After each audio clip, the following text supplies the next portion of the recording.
Jésus n'était violent qu'avec les pharisiens, les orgueilleux, les hypocrites, ceux qui jugeaient leurs frères. Les spirituels jugent de tout, c'est vrai, mais ils jugent de tout avec miséricorde comme Jésus, c'est-à-dire qu'ils prennent sur eux le péché de leurs frères. Jésus s'est fait pécher pour nous. Il a demandé pardon de nos fautes comme si c'était les siennes. Lui, qui n'a jamais connu le péché.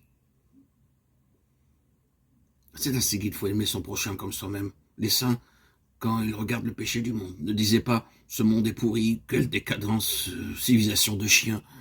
Ils se prosternaient dans la poussière et leur cœur était plein de larmes et de compassion pour tous les hommes.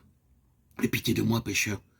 Et toi, tu ricanes, tu regardes la misère de tes frères avec hauteur et tu voudrais encore porter le nom de chrétien. Si tu ne pardonnes pas du fond du cœur à ton frère, tu ne connaîtras jamais la paix. Je connais beaucoup de chrétiens qui ont vécu des années entières sans pardonner à leurs frères. Ils étaient tristes et quelquefois malades. C'est que l'Esprit Saint ne pouvait plus pénétrer en eux. Si nous ne pardonnons pas du fond du cœur toutes les offenses des hommes à notre égard, l'amour ne peut plus circuler en nous. Et c'est le plus grand malheur qui puisse nous arriver. Chaque jour, il faut pardonner jusqu'à 77 fois, 7 fois. C'est difficile, c'est quotidien. Il n'y a que les gens humbles qui savent pardonner. Ils se savent si peu de choses que les insultes et les médisances, non seulement ils les pardonnent, mais ils croient qu'ils les méritent et ils cherchent dans leur comportement ce qui a pu attrister leurs frères. Et ils prient Dieu de donner à tous la joie de son Esprit Saint. Marthe s'est comparée à sa sœur, Marie, et aussitôt elle a perdu l'unique nécessaire qui était d'aimer le Christ et de le servir.